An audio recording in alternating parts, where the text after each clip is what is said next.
No oferecimento de pocilga.com.br está no ar mais um VaraCast. Meu nome é Ramon Prates e no programa de hoje eu recebo aqui uma convidada muito especial, minha querida Gabriela Amaral Almeida, diretora baiana, mas vou pedir para ela se apresentar aí para os ouvintes. Seja bem-vinda aqui ao VaraCast. Oi, Ramon, é um prazer estar aqui no seu podcast. Sou Gabriela Almeida, baiana. Conheci Ramon na cena do rock baiano nos anos 2000, no meu passado de roqueira. Teve até E é um banda de prazer, rock, né? tive até banda, e é um prazer estar aqui. Ah, que bom. É, só que ontem eu estava até antes aqui de gravar, estava correndo atrás de assistir os outros curtas que eu não tinha assistido, assisti o filme mais recente, o Quarto do Pânico. Tem bastante coisa para a gente conversar, mas como não teremos também tanto tempo, mas quem sabe, né? Depois a gente teremos outras futuras conversas, mas queria começar falando um pouco da sua formação. Teve lá Uhum. o mestrado, depois em Cuba, até sempre dou um exemplo que eu tenho, entre aspas, trauma dessa parte acadêmica por causa da sua banca lá de mestrado, que eu lembro que depois você conta com mais detalhes, né, que era uma Ah, comparação, né, de 3 livros, né, de Stephen King com os respectivos filmes. Eu lembro que eu fiquei indignado que alguém perguntou: ah, mas você pegou o roteiro dos filmes em português ou em inglês? Aí você falou em português. Ah, não, mas se você tivesse pego em inglês, aí porque muita coisa se perde na tradução, não sei o que. Eu falei, pô, mas ela tá comparando com o filme. E a outra coisa que era um dos filmes era Cemitério Maldito, e que uma das pessoas da banca também falou que, porque a diretora de Cemitério Maldito, né, ela é uma cineasta um pouco menor. Aí eu falei, pá, mas me É, conte aí um pouquinho. não, vamos chamar de preconceito, né? Com o horror, ele é uma coisa que eu estou bem acostumada, Ramon, porque desde a academia, e você me conhece desde essa época, é, tem essa, mas por que que você vai estudar isso? Ou por que que você vai fazer esse filme, né? Então, o meu interesse pelo gênero vem muito antes, inclusive, do boom do horror que a gente viveu nos últimos 10 anos, principalmente, né? Onde o horror é considerado, como qualquer outro gênero, mas é considerado pela crítica, é considerado pelas instâncias de legitimação. Então, eu meio que estou acostumada com isso, né? Desse descrédito a priori, né? Antes da avaliação do próprio filme, antes da avaliação da própria competência de X ou Y diretor. É considerado um gênero, entre aspas, menor, é, é, principalmente pela academia, né, pela instância acadêmica, que não pelo meu orientador, tá? Meu orientador sempre levou muito, muito a sério o estudo desse gênero, né, Wilson Gomes. Mas a maior parte da academia, que é o lugar do pensamento, né, do cérebro, das ideias, lidar com um gênero que existe para suscitar efeitos que são corporais, né, que são efeitos de tensão, que estão no corpo. E isso já coloca, eu acho que já coloca o gênero no nicho, numa prateleira mais baixa, né, a priori. Apesar do gênero, na minha opinião, né, ser uma ferramenta, um meio de expressão muito, muito potente, né? Então, não sei, acho que faz parte né, de aderir a um gênero maldito, ser vista como tal e tá tudo certo. Quais eram mesmo acho que era o Iluminado, né? Cemitério Era Maldito e Christine, né? Iluminado e Carrie. Ah, Carrie. Então era É, é, tipo comparar Brian de Palma, Stanley Kubrick com a Kubrick, com Miran, Mary Lambert, Mary Lambert, não dá, né? não dá. Mas aí depois você teve também as experiências, né, em Cuba, depois teve também o Sundance. Como é que como foi para você essa experiência de ter estudado fora do país? Cuba é uma escola, né, que é considerada um marco na América Latina para o estudo de cinema. Ela surge quando o Gabriel Garcia Marques, acho que a maioria das pessoas não sabe, estudou cinema em Roma, né, no Centro Experimentale di Cine, que é uma escola referência. não chegou a se graduar, porque disse que não era para ele, que ele nunca seria um grande diretor. Ele só se contentou em ganhar, né, o Nobel, em escrever os livros maravilhosos Tá, que ele escreve. tá bom, né? Mas aí, quando ele volta à Colômbia, ele volta com esse desejo de fundar uma escola na Latinoamérica, né? Principalmente para latino-americanos, embora Cuba receba alunos de todo mundo, né? A escola de Cuba. Então, ele se junta a cineastas cubanos renomados, o Tomás Gutiérrez Alea, né? O Birri, e eles formam a Escola Internacional de Cinema de Cuba, que é a ICTV, que é uma escola que vem desse desejo do Garcia Marques, né, de fazer algo muito similar à formação que ele teve em Roma. A escola para mim foi muito importante, Ramon, porque pelo menos na época que eu fui, a gente já era a época da internet, da conectividade, a gente não tinha muito acesso a isso. Então foi um período de isolamento que eu considero formador em si, independente do que eu estudava, que é uma escola muito interessante, esse isolamento, esse descolamento da realidade foi importante para que eu me conhecesse, para eu saber o que eu realmente queria, para eu saber o que eu realmente queria fazer. E acho que foi na escola, eu escolhi a especialidade de roteiro, mas foi por conta disso que eu descobri que eu queria ser diretora, porque me doía muito passar o que eu escrevia e não dirigir, né? Não seguir na confecção do que eu imaginava. Então, foi uma escola muito importante pelo mergulho em mim, que a solidão e o isolamento provocam, e por me mostrar, e que esse mergulho me mostrou que tipo de artista eu gostaria de ser, né? Sundance, que acontece em 2014, ela precede meus longas, né? Eu vou a esse laboratório que tem uma duração de um ano, mais ou menos, entre idas e vindas no Brasil, mas eu vou com o que seria meu primeiro longa, que é o Sombra do Pai.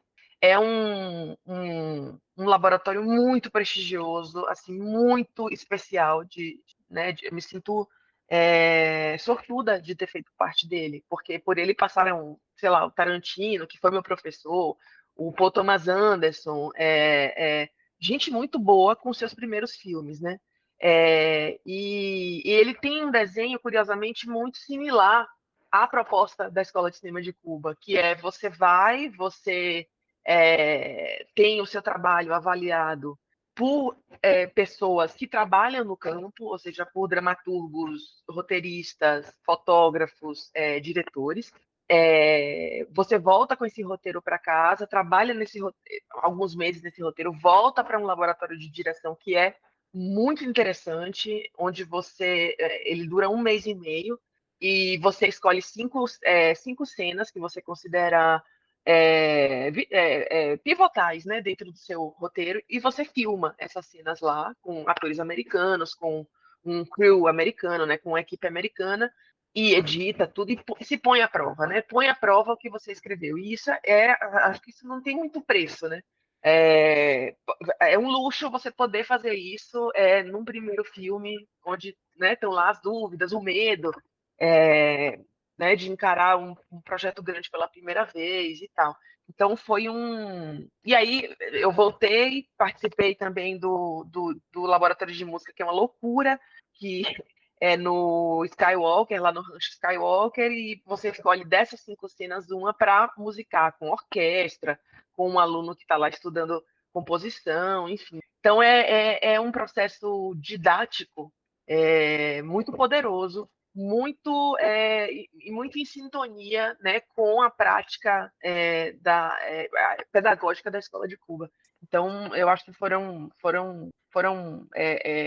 pontos importantes, eu considero, sabe, para mim, né, como diretora. Sim, com certeza. E voltando um pouco no tempo, falando um pouco sobre os seus curtas, a gente falou aí dessa Sim, questão da formação acadêmica, como é que os curtas também serviram como aprendizado, né? Eu estava prestando atenção nos créditos e aí vi que tinham muitas figuras conhecidas, né? Teve Marco Dutra, que trabalhou na edição de algum sim. dos seus curtas, que hoje também é diretor, tem Renato Gaiarsa, lá de Salvador, que hoje está trabalhando também com Como montagem. editor. Uhum. Rodrigo Luna, que também fez filme recentemente, Receba. Então, como é que foi esse aprendizado aí de fazer curtas? Olha, Ramon, quando você, principalmente para, eu acho que para as minorias, né? Eu sou uma diretora mulher, né? E o curta-metragem é um formato difícil, tá? Não é um formato, ele só não é comercial, mas ele é um formato difícil de você fazer funcionar, né? De você, ele é curto, então ele precisa de ele demanda uma concisão e uma precisão muito cirúrgica, né? Então, muito cirúrgicas. Então, eu acho que começar por eles era o caminho mais lógico, né? Para do ponto de vista da produção, né? Do valor que é fazer um curta em comparação com um longa-metragem, não menor do que um longa-metragem, repito, reitero, um formato muito difícil. E quando eu voltei de Cuba, eu acho natural você acessar as pessoas que estão mais próximas no meio. Então, eu cheguei de Cuba, não voltei para Salvador, voltei direto para São Paulo, porque eu comecei a dar aula na escola, na AIC, na Academia Internacional de Cinema. E aí eu conheci, porque eu gostava de horror e trabalhava no horror, né? E toda a minha orientação era para esse gênero. Conheci o Marco, a Ju, né? O Caetano Gotardo, que era um grupo da USP contemporâneo meu que também trabalhava esses temas, né? Então eu acho que foi natural me aproximar deles e que a gente começasse a colaborar. Depois eu vinha escrever também para o Marco quando eu era vivo. Tenho muito carinho por todos eles e a gente nutre uma vontade genuína de trabalhar junto, que não se concretizou ainda, né? Dirigir juntos uma coisa, mas que um dia eu tenho fé de que isso vai acontecer. E o meu primeiro curta, que foi assim que eu cheguei no Brasil, eu fiz em Salvador, né? Eu fiz questão de fazer em Salvador, de filmar em Salvador. Ganhei um edital nacional do Ministério da Cultura na época, mas eu queria filmar lá. E lá eu resgatei esses nomes, né? O Renato, o Luna, que eu conheço desde antes de ir para Cuba, que trabalhavam com vídeo, com ficção, né? Com filmagem, desde que eu era da Facom, né? Da Faculdade de Comunicação. Então, acho que quando você começa a filmar, é natural que você vá ou para pessoas que têm, né, que estão no universo afim estético de você, ou para amigos mesmo, né, com quem você e aí aos poucos você vai conhecendo, vai expandindo, né, a sua rede de conhecimento das pessoas e vai incorporando mais gente a esse barco, né? Mas acho que é o caminho natural. Com certeza. Antes você tinha falado você fez, sei lá, estudou lá em Cuba a questão de estudou roteiros e que você tinha, que você queria não só escrever os roteiros, mas também dirigir. E aí, Uhum, recentemente, você agora está trabalhando com roteiro de outras pessoas, né? Aí eu queria, uhum. então, fazer uma pergunta dupla. Uma é como é que você foi parar nesse projeto aí da refilmagem brasileira de Quarto do Pânico e como é que foi, né, Aham. trabalhar um roteiro de uma outra pessoa?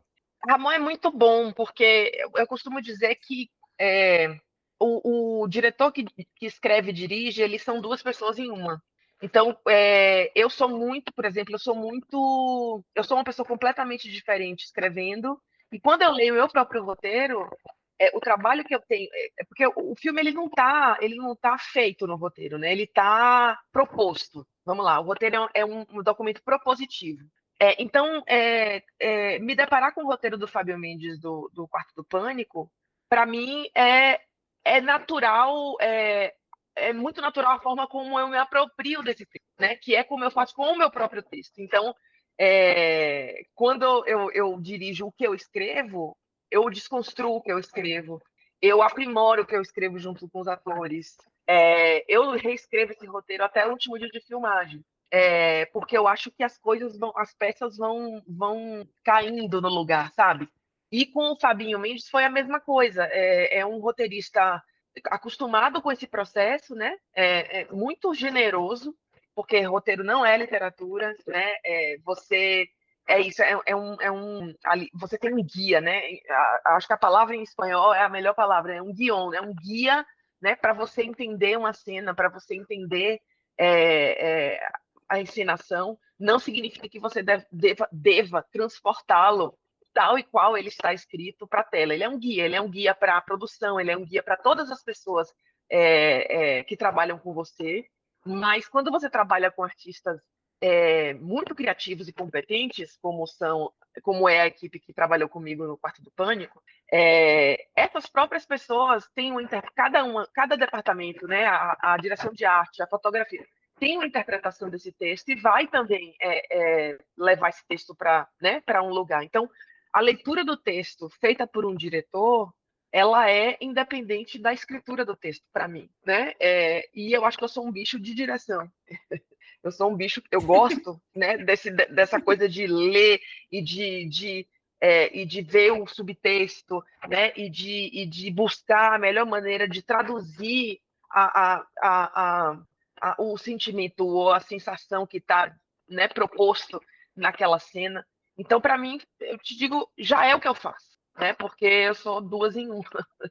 Eu sou uma escrevendo e uma dirigindo. Acho que são competências muito diferentes, né? E ter a humildade, sempre quando escrevo, por exemplo, de saber que aquilo é um documento em constante processo. É a característica do roteiro. O roteiro é um documento vivo, né? Não é um documento pronto, é um documento vivo. E tem coisas que você só vai descobrir quando você encena, é uma coisa louca. Né? Tá lá funcionando no papel e quando você vai para os atores e encena, ou você vê os excessos, nisso o Sanders foi muito interessante, sabe? Você ser capaz de ver onde é que tua cena estava mais fraca, estava precisando de um algo a mais que a caneta não deu. Porque não é para dar, não é porque é ruim, né? Porque não é para dar, é para você encontrar. Não sei se eu te respondi, mas foi um Sim. processo muito natural, muito bom trabalhar com o Fábio. E como é que foi trabalhar com a produtora, a Adriana? Que acho que é a primeira vez que você trabalha com a produtora mulher. O que eu tinha te perguntado é também como é que você foi parar nesse projeto, no Quarto do Pânico. Foi via minha agente, eu tenho uma agente que cuida muito bem da minha carreira e das minhas vontades, e funciona mais ou menos assim. A produtora estava procurando um diretor para esse projeto que tivesse perfil XYZ. E aí, ao conversar com a minha agente, a Nina Belotto, da Atena, ela me recomendou, ela fez um pitching de mim, né? Claro, ela me falou do projeto antes, né? Eu me interessei muito pelo desafio, achei interessante, achei pouco usual, né? Da gente adaptar um blockbuster para um filme praticamente de câmara, né? Que eu chamo um filme pequeno, pequeno em produção, mas não em complexidade, enfim, em artisticidade. Isso já me interessou de cara. E aí fizemos um encontro, conversamos e foi isso. E trabalhar com Dida foi muito interessante. Assim, a Dida ela é a produtora geral do filme, né? Então o diretor ele tem muito mais contato com o diretor de produção, que foi o Maurício Melo, que, enfim, é um produtor extraordinário que está lá no dia a dia, na lida. É ele quem organiza e quem administra os desejos artísticos de toda a equipe, né? Então, acho que é um produtor que eu quero também levar para outras empreitadas e a Dida como essa produtora geral, né? Também, né? Então, pelo voto pela confiança, né? Porque por mais que a gente fale, tu sabe da história do Don Quixote do Terry Gilliam, né? Que é aquele que Sim, todo mundo demorou. achava que ia dar Aham. certo e assim, o cinema é um ato de A fé, tá? produção durou É, anos e anos.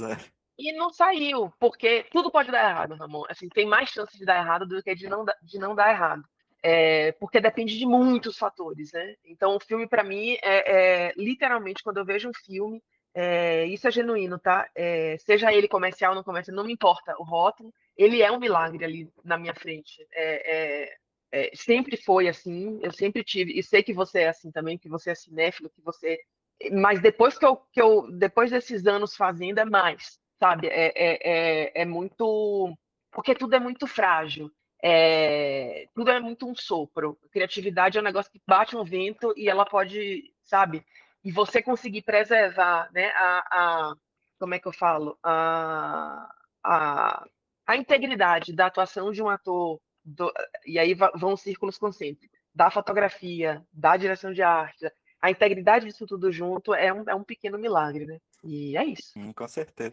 E você ainda conseguiu, mesmo não tendo escrito roteiro, mas você vê muitas características que são. Você conseguiu incluir até coisas que não tem, né, no filme original, a questão do horror, né? Tem a questão da morte do marido da protagonista, né, da Isis Valverde, que aí Aham. pisca a luzinha aí, não, isso quer dizer que é um espírito, então, tinha que ter um toquezinho de terror, senão não Tem era. que ter, tem que ter. Ainda mais a adaptação para mim desse filme. Eu acho o filme do Fincher esplêndido, eu acho o Fincher um diretor extraordinário, mas é um diretor frio, né? Ele tem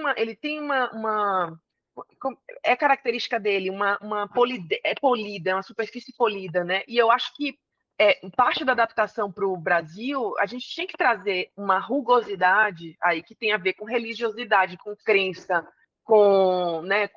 é uma, entre aspas, uma sujeira nessa superfície estéreo, né, que ele tão belamente faz. Então me interessava trazer um pouco dessa bagunça de gêneros, né, de entrar essa possibilidade de fantasma ou essa vontade de crença, né, das personagens que perderam uma pessoa tão importante. O brasileiro é assim, é assim.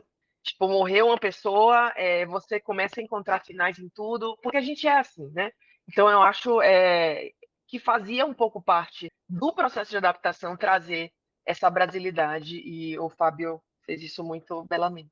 O filme também tem muito excesso de direção, né? Aquela câmera que sai andando pela casa toda, Aham. não sei o quê. Eu falei, ainda bem que ela não quis fazer isso.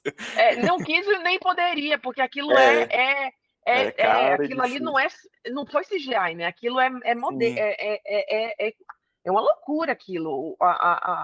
O orçamento desse filme é uma loucura, o tempo que esse filme teve, né, nos Estados Unidos para ser feito. Então é isso, a musculatura do meu quarto do pânico, digamos assim, do nosso quarto do pânico aqui no Brasil, ela é muito mais constrita, né? Ela é 30 dias de filmagem, ela é 80, 70% locação real, sabe? Ela é uma câmera muito mais viva e suja dentro né? E menos controlada, porque esse controle de câmera leva muito tempo para fazer, né? Então, cinema é tempo. Então, é entender o tempo que você tem, o recurso que você tem, né, para fazer um filme com esses elementos, né? Não sim. pior nem melhor. Uhum. Eu não acredito muito nisso no cinema. Sim, Mas sim. encontrar a identidade. Tem muito disso, sabe, Ramon? Encontrar a identidade do filme com a grana que você tem para fazer. Isso eu acho que é uma Sim. coisa. Vide o Agente Secreto, né? Que é um filme Uhum. de 20 milhões de reais, tão bom quanto, na minha opinião, né, quanto um filme de 100 milhões de dólares do Paul Thomas Anderson, que é extraordinário também. Mas são filmes Sim. com musculaturas né, e texturas diferentes, né? Que nascem de produções diferentes. Sim, com certeza. Isso você estava falando aí, eu achei interessante essa sua definição da questão do milagre de produção, né? A questão de como é que você trabalha com os atores, coisas do tipo. Uma coisa que eu sempre fiquei curioso é saber como é que foi para você trabalhar com esses atores globais, como Murilo Benício, agora Isis Valverde, que normalmente esse pessoal está acostumado a trabalhar com a televisão. Eu percebo muitos deles, quando chegam no cinema, eles têm um espaço, né, para fazer atuações mais fora do comum, às vezes menos no automático, né? Às vezes um personagem de TV, não, você tem que ficar Sim. repetindo aquilo ali por meses e meses. Como é que foi essa sua experiência de trabalhar com esses atores mais Olha, conhecidos? para mim, eles são artistas do mais conhecido ao menos conhecido quando eles entram na minha sala de ensaio, e eu ensaio os atores antes. É um trabalho que eu faço, junto com pessoas, junto com preparadores, né, que também desenvolvem uma agenda, né, de preparação contígua. Mas quando eles entram na minha sala de ensaio, eles são todos iguais. O que eu quero dizer a persona deles me interessa menos, me interessa mais o artista que eles são, os artistas que eles são. E os trato assim, com esse respeito, todos. né? E então, para mim, de verdade, Murilo, Isis.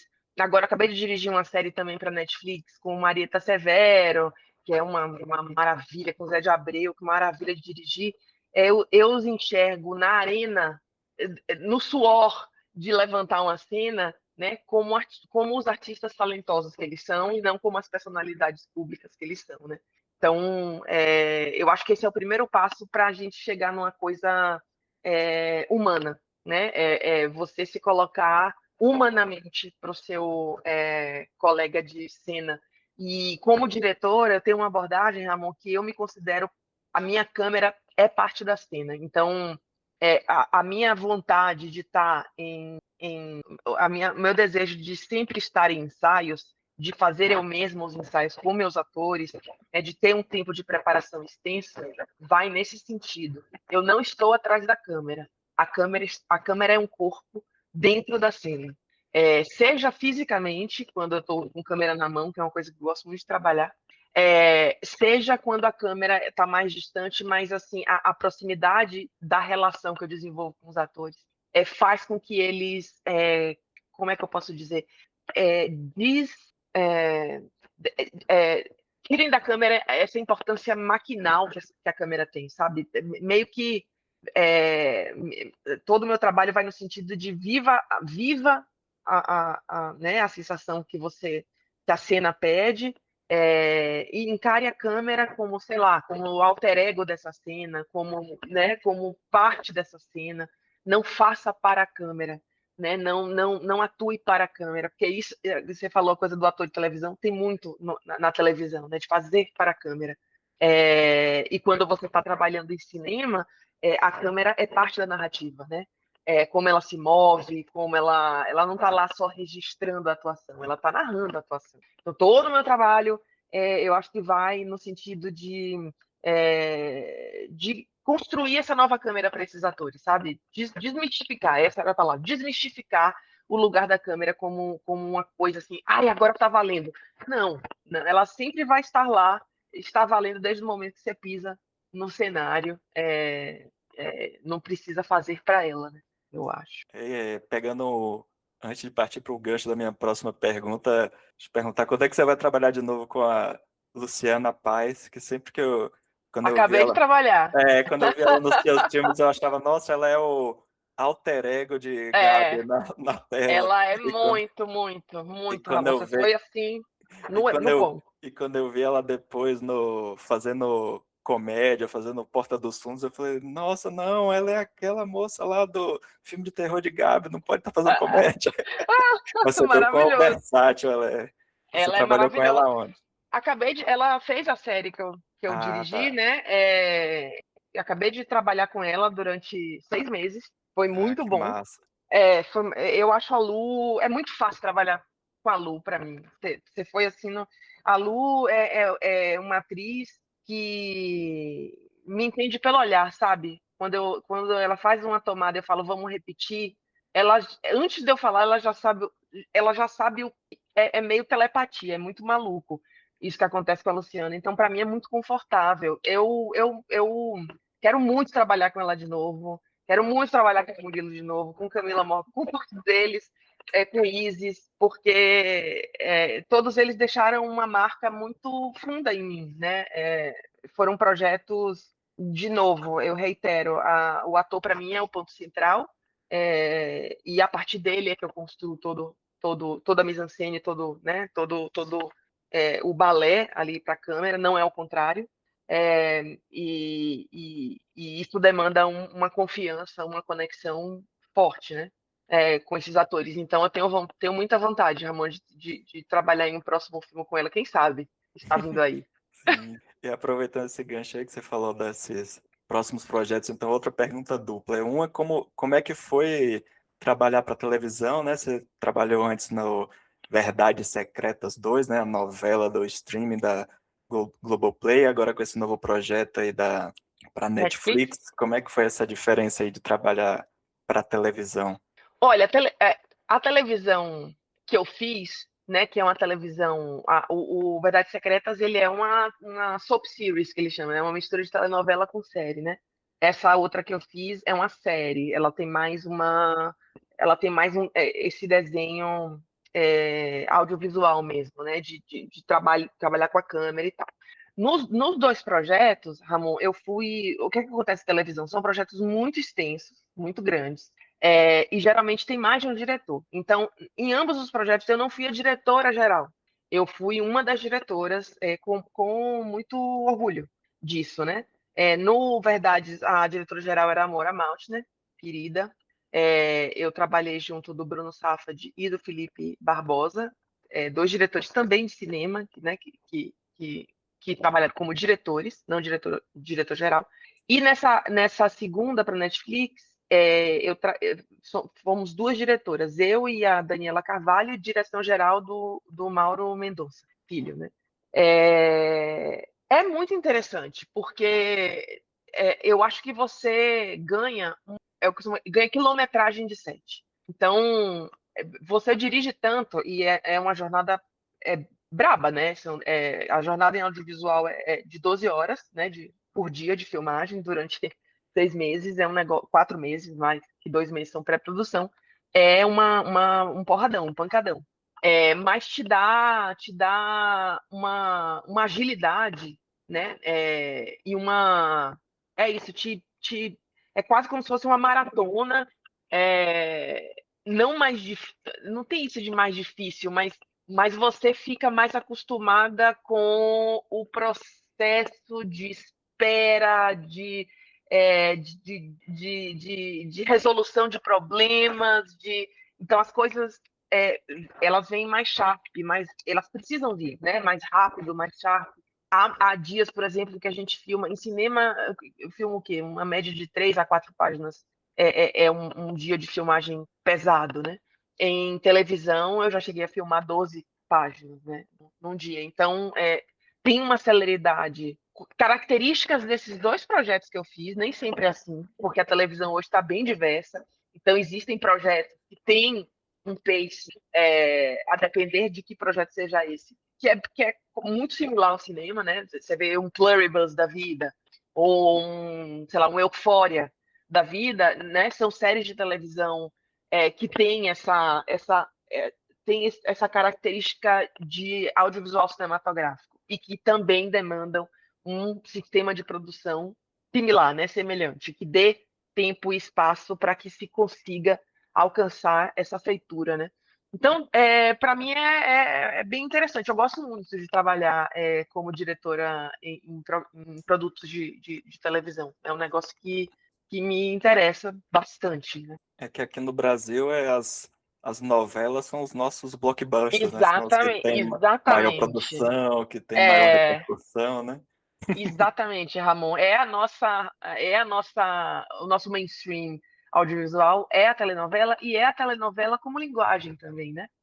Então, natural que seja, né, que ela domine, né, o espaço de produção. E é muito interessante fazer parte. É uma coisa que ensina bastante. E essa série aí da Netflix, já terminaram as filmagens? Tem já algum plano de quando vai entrar no streaming? Terminamos as filmagens, a gente está em processo de pós-produção, né, editando agora. Eu não sei te dizer exatamente quando ela vai ser, e nem posso te divulgar o título porque ela está sem título ainda, ela é sem título. Mas é uma produção da Conspiração, dirigida geral pelo Mauro, dirigida por mim, pela Daniela Carvalho, que também é uma diretora baiana que eu conheci que eu conheci nessa empreitada, com elenco de Mário Severo, Zé de Abreu, Ananda Costa, Alice Wegman, Luciana Paz, e grande elenco, né, a gente. Acredito que ela seja lançada esse ano ainda, mas não sei te precisar a data específica, sabe? Mas a gente está na edição, estamos avançados na edição. Sim. E eu não podia deixar de falar também da sua parceria com meu querido Rafael Cavalcante, compositor de Sim, trilha, seu digníssimo. Eu lembro que quando eu entrevistei ele aqui pro Varacast, em conversas com ele, ele sempre falava que com o fato de vocês estarem juntos, né? Quando você já está escrevendo o roteiro, ele já está lá também já compondo a trilha. Como é que funciona É. aí essa parceria entre vocês? Olha, Ramon, é uma parceria de vida, né? Também e artística. E o Rafa, eu acho a compreensão dele, porque assim, eu converso muito com ele sobre o que é o músico do cinema. O músico de cinema, ele não é um virtuose da música. Ele é um leitor de dramaturgia, e a leitura que ele faz, a resposta dessa leitura é a composição que ele faz, né? Então, eu acho o Rafa é um parceiro mesmo de criação, porque, como você disse, ele lê desde o roteiro, ele faz uma pesquisa de sonoridades desde o roteiro. Comercialmente, não é assim que se trabalha. É, na maior parte né, das vezes, não é assim que se trabalha. O músico ele entra ali é, quando, quando muito, junto com o editor, dividindo com o editor, quando muito. Às vezes ele só entra com coisa editada para colocar uma música. E não tem como isso ficar bom, dar bom, na minha opinião. Então, o músico, eu e o Rafa, a gente tem uma concepção da música para audiovisual que é a música ela dá elementos que ou a dramaturgia enterrou, ou o personagem enterrou, ou a gente não consegue acessar de nenhuma maneira. Ela não acarpeta a emoção de uma cena, de jeito nenhum. Ela dialoga com a cena. A cena dá uma coisa, ela responde, dá uma coisa, ela responde, dá uma coisa, ela responde. E eu acho que a composição dele vem dessa profundidade, entendeu? Ela vem desse lugar de compreensão de personagem, o que esse personagem esconde, o que esse personagem não mostra, do que esse personagem tem medo, e aí vem toda a criação dele. Então eu acho, de verdade, não é porque é o Rafa, não, eu acho o trabalho dele extraordinário mesmo. E tenho a sorte de contar com ele tão perto, né, para atazaná-lo desde, desde a fase mais primitiva de uma história. Então é muito, muito, muito legal.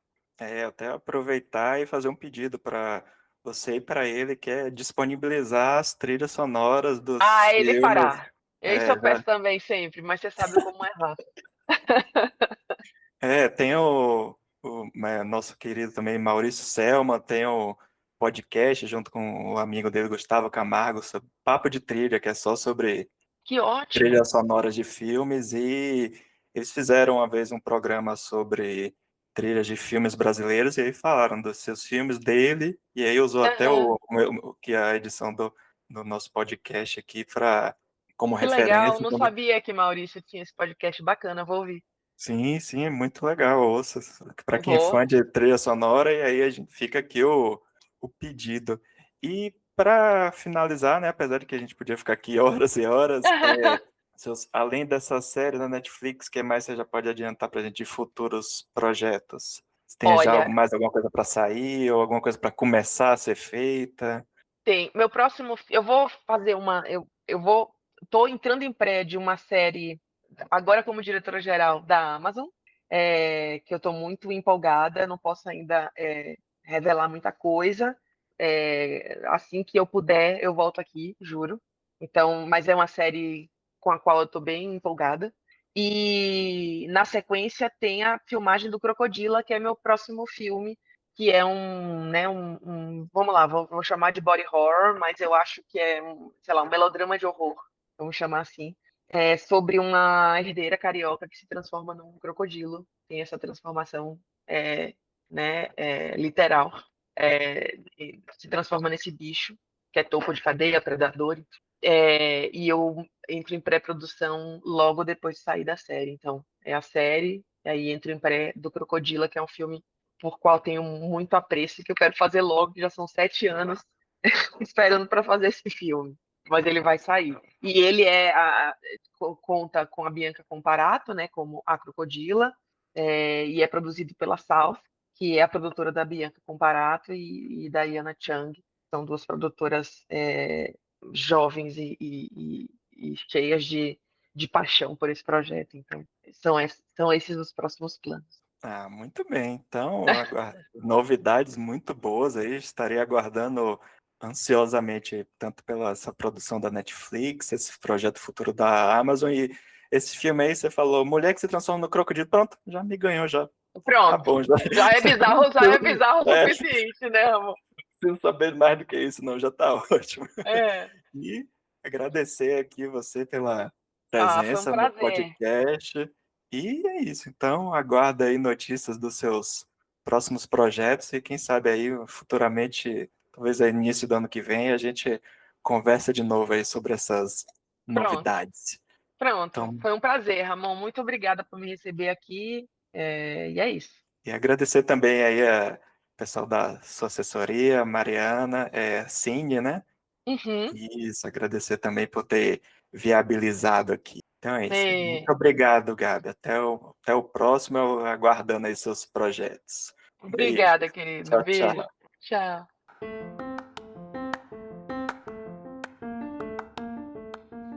Paracast é um oferecimento da rede Pocilga de podcasts. O nosso site é o pocilga.com.br. Nossas redes sociais, Twitter, Instagram e Facebook estão como The Pocilga, THE Pocilga. Nosso e-mail é o contato@pocilga.com.br. Ouça também nossos outros podcasts como Suco de Umbives e o Radiola Torresmo Drops. Por último, e não menos importante, não se assustem e tenham calma. Vara está para porcos, assim como a alcatéia está para lobos.